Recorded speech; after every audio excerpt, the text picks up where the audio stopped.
What's up, everyone? So I'm here with Jessica Janda, and you guys might already recognize her from two of my previous videos. She was in the ENFJ Block Party video, and then she was also in a profiling session video that I'd posted recently. She's an ENFJ. She has traveled, not only just traveled, because there's actually a distinction that we're going to be talking about soon, but she's not only traveled, but she's lived in 4 different countries.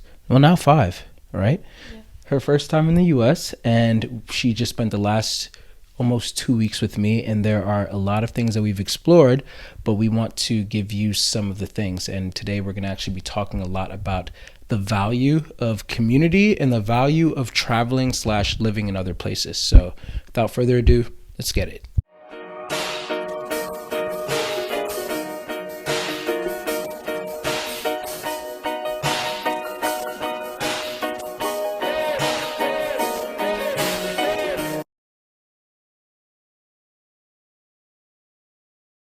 Okay, so Jessica, I know that I've been bragging about you for the past 2 weeks, but now I want to give you the opportunity to introduce yourself and everything that you feel is necessary to share. All right, so as you already know, my name's Jessica, and I've been here on this channel a few times mentioned. And I studied Japanese, and then I tried to discover also different cultures. So I lived 2 years in Japan, a few months in India, and I grew up in Germany and Poland, and now I'm here in the States. So I do have people all over the world, and I do appreciate it a lot. I think that's a big not achievement, but like I just feel very lucky to have people all over the world. And this month I've been couch surfing most of the time, thanks to that luck. And yeah, we want to discuss today probably that, right? Yes, absolutely. Speaking of, how long have you known about type? 2 years. Because we did the typing session around 2 years ago, and I started learning about it a little bit earlier. Got you. Okay, cool. And did you already know at the time that I might be an ENFJ, or what were you going in between? I know that some of y'all who've already seen it, well, honestly it was just one person, thought that she could have been an ISTJ. I've now met her in real life. Very far from it. I was suspecting ESFJ, ENFJ, or maybe INFJ because of my more calm nature and not really fitting the stereotype of that extremely extroverted ENFJ. But yeah, I do feel like I really match the ENFJ type, and whenever I try to go back to it and reevaluate my functions, I always come back to the same thing. Like the conclusion is always the same. So yeah. What would make you an ENFJ over an INFJ? Because a lot of people out there, they but you're very calm, and just like you even said so yourself, you're not meeting the extroverted stereotype. So wouldn't that then make you an introvert, or how does that work? Yeah, no, I don't think my NI is as high. And also, I do really enjoy playing with my SE. I was in the choir 7 years, and I just love traveling. I love putting myself out there and meeting new people, experiencing cultures, and just putting information through that SE. So then, I can use that for my NI insights. But it's definitely different than how an INFJ uses their functions. So yeah, definitely more ENFJ. For sure. Okay, so without further ado, I want to bring up pretty much the biggest thing here. You have lived in so many different countries, and you've learned different languages, and you are a teacher. There's a lot of things that you pretty much have accomplished. She's also an Enneagram 3, by the way. So ENFJ, Capricorn, Enneagram 3. And I guess the first question I'd like to ask is, how did you get started in traveling? What brought you to be hey, you know what? I don't have to stay in Poland. I can go here. And then from there, what was your journey? So the thing is, I grew up with traveling almost every year, me and my family, because I grew up in Germany, and then when I was 8, I moved to Poland. But before we moved to Poland, we would go every summer, visit my family there. So I kind of grew up with moving there and back. Short-term travel more than, for a few months usually we would visit them. I was not much of a traveler when it comes outside of family visits. So my first travel per se, like a long-term travel outside of Poland without my family, that was when I was 20. I was still studying Japanese, and that was after my second year. And I went on an internship. I was working in a hotel in Japan for 9 months. And yeah, that was like the first time I did it. So I was pretty young. And I think that's the easiest way to do it. The earlier you expose yourself to something like that, to unknown terrains and societies, environments, the easier it gets later on. That makes sense. So with doing that, how would you say that's changed you compared to maybe, you're an NI user, so you can imagine an alternate reality. So if there was a Jessica who stayed in Poland her whole life, how would you describe that Jessica versus the Jessica that you are today? Mm-hmm.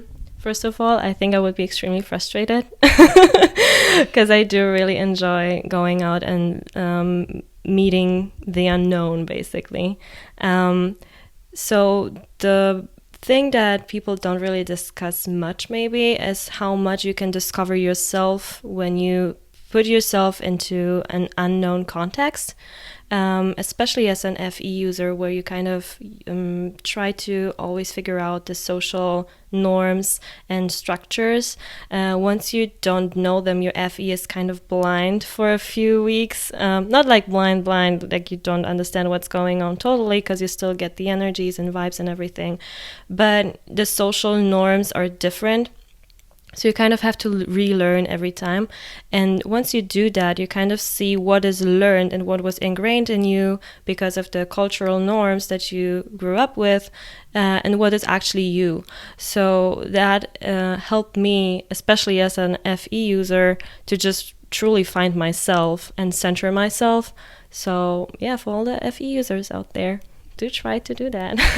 Yeah, she's been encouraging me to get out there and travel for years, and I think that she's actually succeeded the most while she's been here, because from being around her for the past 2 weeks, like in the physical, she stayed here with us. We've traveled not travel, but like we've explored Atlanta in different ways, and we've also explored a lot of the psyche. And Jessica is extremely mature. She's extremely developed, and I do believe that it's a lot of the reason is because of her traveling that she's done.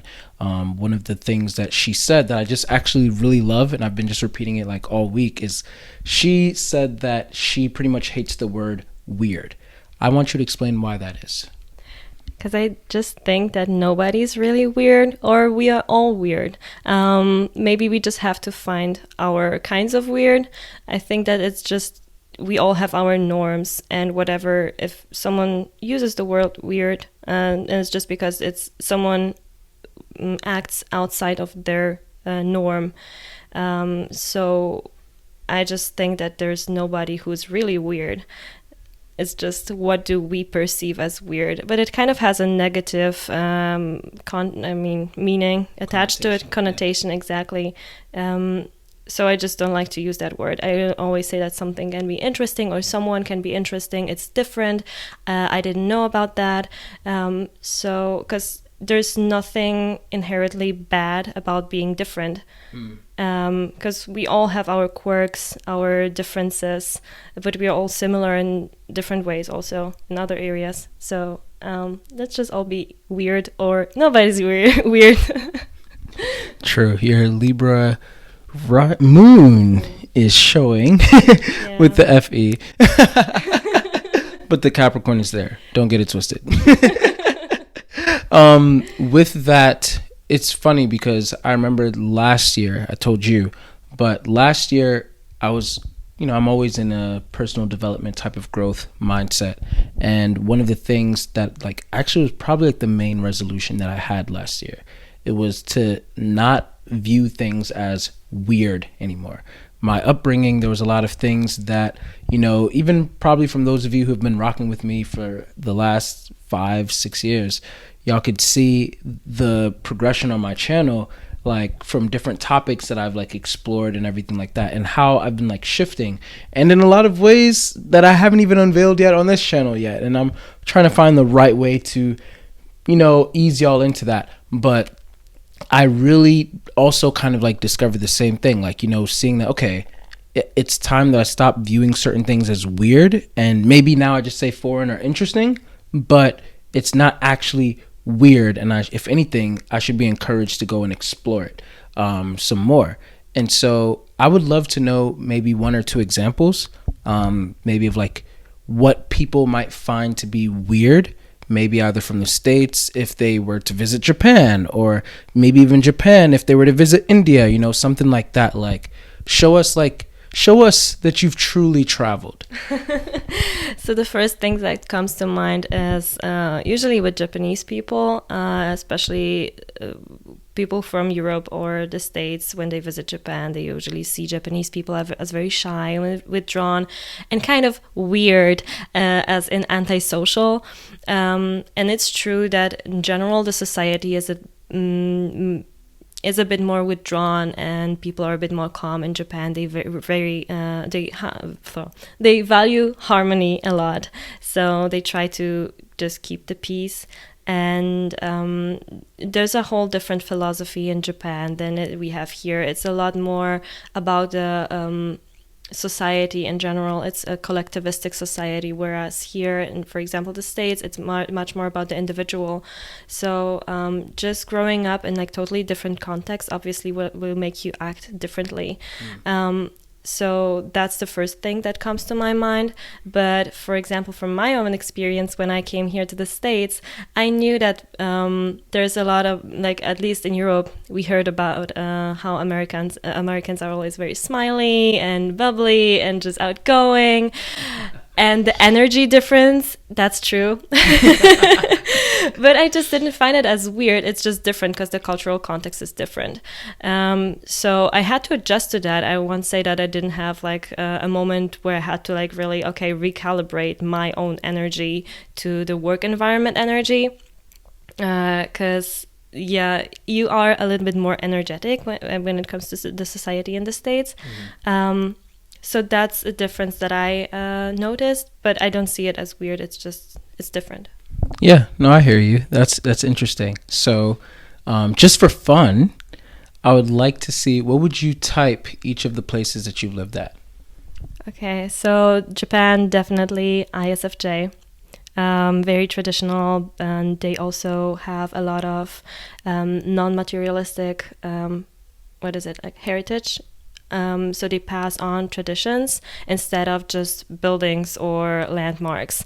So for example, there can be a family who was making painting brushes for like hundreds of years, and they just pass on the tradition of making that one type of brush. So very SIFE kind of situation. And also even the structure, how all the trains and everything works. It can be perceived as more ISTJ, but actually very much about the society, so that everything runs smoothly and that nobody will be bothered. So it's coming back to the harmony thing. So I see it more as an FE, SI or SIFE situation. And then when it comes to the States, I'd say ENTJ. I think it's pretty obvious why. So I don't think I have to explain a lot about that. Go ahead, just in case. Okay. So yeah, definitely very driven and hardworking. And also with all the companies that are being developed here, I see much more NI than SI, more like, striving to achieve something new and more visionary. And then when it comes to Poland is kind of interesting because I feel like it's kind of two sides, Eastern and Western Poland. And I would say Eastern Poland is maybe a little bit more like an ESFP. Quickly to reacts very quickly. So for example, with the situation with the war in Ukraine, So since it was at the eastern border, people reacted very fast, very quickly, and they wanted to help the immigrants and the refugees. And that was very beautiful. But the thing that happened later on, we didn't have a plan. So we reacted, but then, especially the government, we didn't know what to do later on. So in contrast, I would say Western Poland is more like Germany and generally the western part of Central Europe. So more like, I don't know, ESTJ or ENTJ, like, yeah, more maybe ESTJ, with all the values also still there and everything. Okay. India, ENFJ, definitely. The most ENFJ country that I've been to. And it's beautiful. I love it. I think what makes it ENFJ is they have a lot of traditions, but they are very philosophical and they still practice it in a more like self-developmental way. And also they are very focused on the community. I would just say like the not mysticism, but like the spirituality with the community and everything. It really has a big ENFJ vibe, except the chaos that's going on in the streets. Say that's ENTP or ENFP, but that's like a small part of it. Nice. Okay. So on your Instagram, out of all of the people that I know, and I know a lot of people, your highlights, go and check out Jessica's Instagram. Like, she has so many highlights. She has way more highlights than she does like actual pictures. I think the last picture you posted was like 3 years ago. No, it was the reel from India. Oh, okay. Well, no, that's different though. The reels aren't showing like that. It's the the pictures. Yeah, but she has so many highlights of all the places that she's visited and everything now to be updated. Her first time in the States, and I would love to know, after meeting all of these new people, making all these new friends, and not even just like a different state, like people have trouble keeping in contact with friends that live right down the street. How do you sustain such a large friendship group and all of that from people who literally live all over the world and speak different languages and stuff like that? I would love to know. Mm-hmm. So first of all, like my close friends group is pretty small. So those are the plants that I water the most. Maybe you know that. Watches my channel. But then when it comes to all of the other friends and closer or a bit, the friendship is not that close, I do try to keep in touch just by sometimes checking in with them. And I do know that even if it's like half a year later, they usually are very happy to respond and just get back in touch. So it's not like a continuous effort that I message them every day, because nobody has the energy to sustain so many relationships at the same level at once. But I do know that whenever I text them, that they're there for me, and they're always happy to get back in touch. So yeah, I think it's more of a very like natural and not very artificial way. Yeah, no, that's nice. That's great. So for people who maybe are not really community oriented, first off, would you say that you're community oriented? I do think that I am very friendship oriented. Since when it comes to community, I do appreciate when I have a nice community wherever I go. So just a nice environment to be in, because I know it impacts me a lot whenever I have like some toxicity around me. And so I do appreciate it a lot when I have healthy people around me and just people who want to befriend me. So I do appreciate that a lot. When it comes to my community, whenever I'm like out of a country or in a new place and I don't know anybody yet, I think I just focus on my closest relationships the most, and then here and there I check in with the people who are willing to still keep in touch with me. So it's kind of like, I don't know, like branching out, a little bit. It's like I don't know if it makes sense, like a tree, and then you kind of have like smaller branches. Yeah, no, that does make sense. Yeah, that does make sense. Would you say that there's value And if so, how much value would you say there is in like being plugged into a community or like friendship groups and stuff like that? First of all, it just the emotional support and everything that's extremely valuable for just like every human being, I guess. But also the joy of just exploring a culture through a community that is a local community. So you get a totally different perspective on the lifestyle in a different place than if you would just travel alone and I don't know, maybe stay at a prestigious, luxurious hotel, all inclusive, stay there for a week. It's for me, it kind of feels like staying in your room and just changing the view outside of your window. You don't really experience the culture then. You just see a different view or watch a different movie. So it's not really immersing yourself into the culture. It's more just watching the culture. That's a great distinction. So, and that's the distinction between being a tourist and a traveler, I'd also say. So the value of having a community wherever I go, it's big, because then whenever I come back, I know that I have friends there. I know that there's someone who's waiting for me, and they also know that wherever I am, they can come and visit, and they will always be welcome. So it's kind of like a mutual exchange, and it's just in a nice atmosphere because we all get something from it, and we all just like each other, so it can't be better. Yeah, that's true. And now there's people out there who are like, hey, come and visit my country. Now you know Jessica, and Jessica can you have plugs to go and see them if you need to go anywhere. But okay, so for those who do want to start actually like traveling and everything, because I'm sure there's a lot of people who are like me, and it's like, okay, Jessica, it's not that easy to just travel and live at different places and everything like that. And then you explained it in a way that was like, wait, it's really that easy? I mean, it's not like super easy, but it's a lot easier than I thought. How, like, what are the first steps, or even like the steps pretty much in general, that people who want to start living a similar life to how you do, what are some steps that they could start doing like today? So first of all, if you have a remote job, then that's a big plus, because then you're not like bound to one place.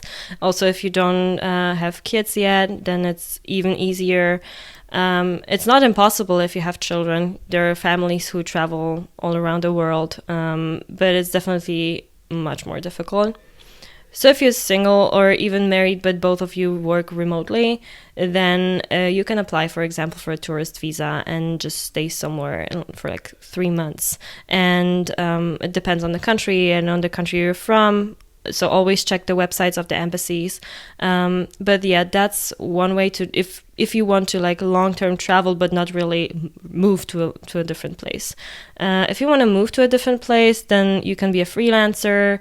You can try to apply for jobs. If you're a native English speaker, then there's a lot of job opportunities. For example, in Japan, for native English speakers, all you need is a university degree. It doesn't matter really what major you took. And then they will be more than happy to employ you as a teacher in Japan for teaching Japanese students English.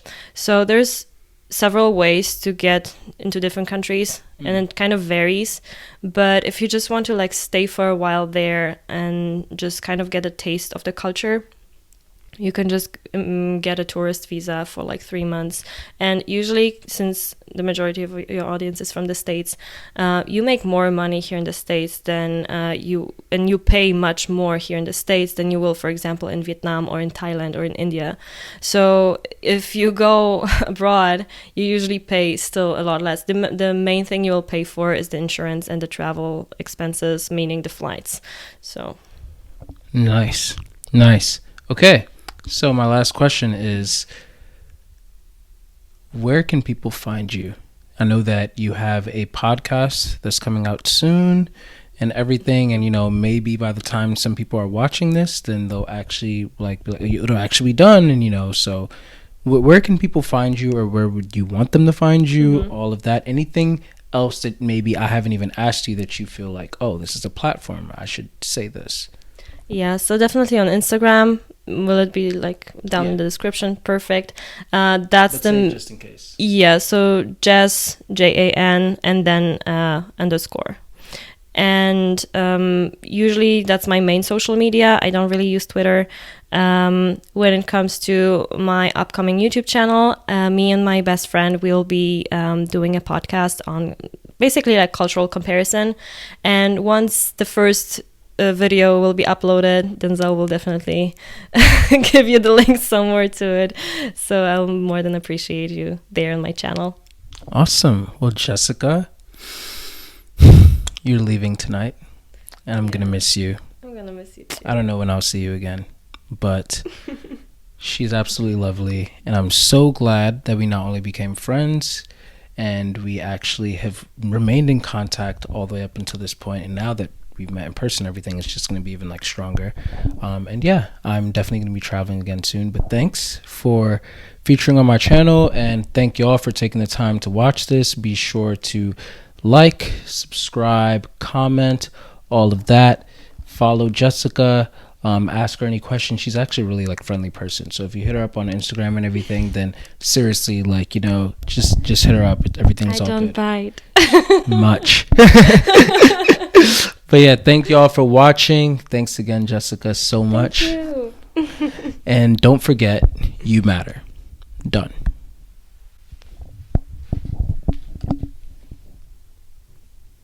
Boom.